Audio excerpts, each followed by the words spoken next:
여러분 안녕하세요. 낭독하는 남자 정환기입니다. 편안한 시간 잘 보내고 계시는지요? 오늘 여러분에게 보내드릴 낭독은 노자규 작가의 아내의 마지막 선물입니다. 많은 낭독을 해봤지만 오늘의 낭독은 가슴이 찡해서 낭독을 제대로 할 수 없을 정도였습니다. 오늘도 감동 있는 낭독의 시간 속으로 함께 들어가 보도록 하겠습니다. 편안하게 잘 들어주시고 행복한 시간 되시기를 바랍니다.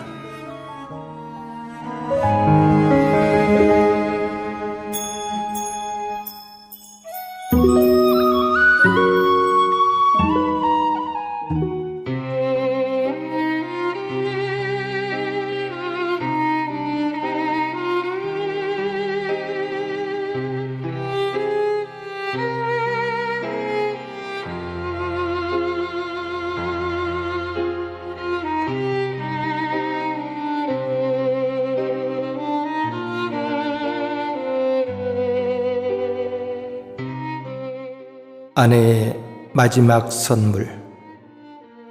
노자규. 여보, 우리 이혼해. 아니, 당신 제정신이야? 집을 가출해 유치장을 밥 먹듯 들어가는 것도 모자라 이제 이혼까지? 제발 정신 차려. 은정이를 봐서라도. 응, 여보. 내가 무릎 꿇고 이렇게 빌게. 내 말대로 해줘. 그럼 이유라도 말해줘. 왜 떠나려 하는지. 그냥 이제 당신이랑 살기 싫어졌어. 이 말이면 돼? 개가 짖는다고 같이 짖을 필요가 없다는 듯 울고 있는 아내의 등 뒤로 남편은 그렇게 아무 대꾸도 없이 나가버렸다.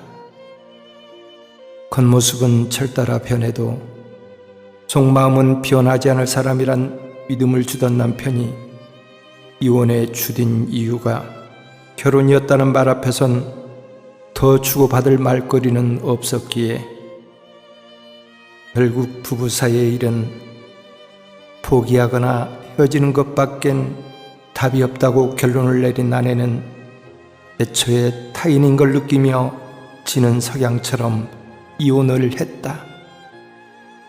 불행한 결혼 생활 속에 머물러 있는 게 비극인 것처럼. 진정 서로를 이해하게 될 때가 이혼이라는 말을 뒤새기다 어느 책에서 읽은 글귀를 떠올리던 아내는 잘했다 못했다를 따지기 전에 괜찮다라고 말해주는 그런 한 사람을 가진다는 게 뭐 그리 대단한 이기심이라고 혼잣말을 내뱉고선 흐느껴 울었다. 봄, 여름, 가을, 겨울 사계가 변덕스럽게 오고 가는 게 결혼 생활이라더니만 오늘도 아내는 때늦은 저녁 뒤돌아 떠나간 남편의 그림자를 껴안고 지나간 그때의 젓한 그 말들을 떠올려 보면서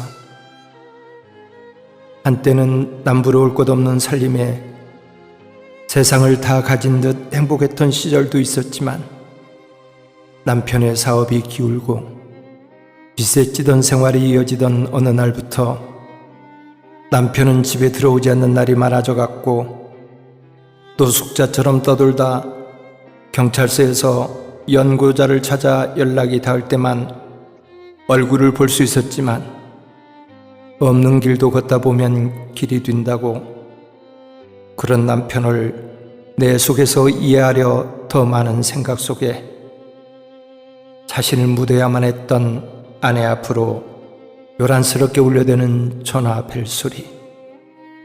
은정이니? 엄마, 아빠가 응급실에 있대. 숨조차 내쉬지 못한 채 달려간 응급실에는 산소 마스크에 매달려 있는 남편이 먼저 다가왔다. 남편분의 심장이 계속 손상되다 보니 점점 제 기능을 하지 못할 것 같습니다. 현재로서는 이식 수술밖엔 다른 답이. 남편은 어릴 적부터 심장병을 앓고 있었기에 힘든 일을 할 수가 없었다.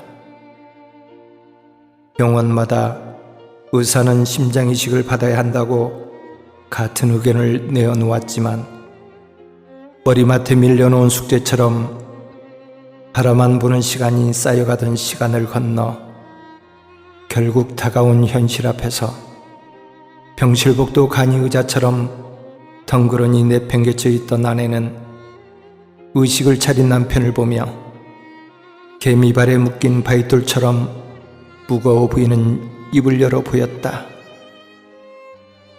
이 바보야, 그렇게 아픈 몸을 해서 왜 나가서 그 고생을 하며 그랬는데, 당신이 알면 전세금을 빼서라도 날 살리려 할 테니까. 여보, 지금이라도 선생님께 말해 수술하자. 응? 안 돼. 기증자도 없지만 그건 절대 안 돼. 가망 없는 일에 그럴 순 없어. 은정이랑 당신이 살 집인데 희망도 없는 내 병원비로. 이 바보야, 그동안 내 안 보이는 데 가서 죽음을 기다리고 있었던 거야? 제발 모른 척하고 가. 나 같은 거 잊어버리고 새 출발해서 행복하게 살아. 그러라고 이혼을 선택한 거였어? 왜 왔어? 제발 가란 말이야. 아내는 눈썹 위에서 머물지 못하고 떨어지는 고드름 같은 남편의 눈물을 보며 말을 이어갔다. 날마다 용서하는 게 부부니까. 손으로 그린 사랑은 지울 수 있지만 마음으로 그린 사랑은 지울 수 없다는 말도 남편의 눈물 위에 그려놓으며 아내는 까만 밤이 아무리 지워도 지워지지 않는 달이 되어가고 있었다. 겹겹이 맺힌 아픔 사이로 시간이 흘러가던 어느 날, 이 세상에 당신의 잘난 모습은 기억하고 사랑해줄 사람은 많지만 못난 모습을 이해하고 사랑해주는 게 부부라는 말을 끝으로 딸을 대학 기숙사로 보내고 지인이 소개해준 하전민이 버려둔 집을 찾아 두 사람은 새벽을 떠나고 있었다. 남편의 마지막 흔적을 찾기 위해 떠나는 여행이 아니길 빌면서 새벽 이슬에 아침을 헹구며 저녁 노을이 풀어놓은 텃밭을 가꾸던 가을이 두어 번 지나간 어느 봄날, 저녁 달빛을 입을 삼아 이별을 쓸어 담은 남편의 어깨 위에 세상을 돌다온 바람이 이는 밤이 더해갈수록 보내야 하는 건 아는데, 떠나야 하는 건 아는데, 숱한 밤과 별을 건너온 목 끝에 걸린 아픔 때문에 어떤 가슴으로 내일을 안아야 하는지, 까만 숫덩이보다 더 검게 탄 아내의 눈물꽃은 슬픔에도 시들지 않은 꽃처럼 밤새 피고 지고만 있었다. 더 사랑하고 한 번 더 이해하고 산 우리 부부에게 기적 같은 선물이 찾아오기를 기대하면서 쓸쓸함이 부딪힘으로 돌아오는 시간이라도 붙잡고 함께 웃을 수 있는 이 시간이 더없이 소중하다는 걸 알아가면서 잠든 남편의 머리맡에 눈물로 모아 쓴 편지를 놓아두고 살과 뼛속으로 저명오는 아픔을 두고 새벽을 걸어 나간 아내는 지울 수 없는 눈물을 햇살 좋은 날 말짱하게 말린 몸으로 이제 다시 남편 앞에서 웃어 보일 수 없는 날들을 아쉬워하며 도착한 곳은 병원이었다. 간호사 앞에서 침묵으로 그려놓은 서류 한 장을 손에 쥐고서 아내는 병실 창밖으로 보이는 자신의 마음을 닮은 굽어진 초승달을 보며 저 눈멀어 사라진 봄날의 꽃잎들처럼 튀니고만 있었다. 여보, 나 잘한 거 맞지? 흐르는 바람을 따라 구름 속에 숨은 달도 아내와 똑같은 눈물을 내보이고 있던 밤을 바라보며 숱한 밤과 낮을 건너뛴 하루가 한 계절이 불러 거리에 눕혀놓은 나를 위해 돌아갈 수 없는 시간들을 뒤돌려 받은 남편과 딸은 아내가 묻힌 무덤가에 앉아있다. 엄마가 암이란 거 아빠 다 나을 때까지 바라지 말랬어.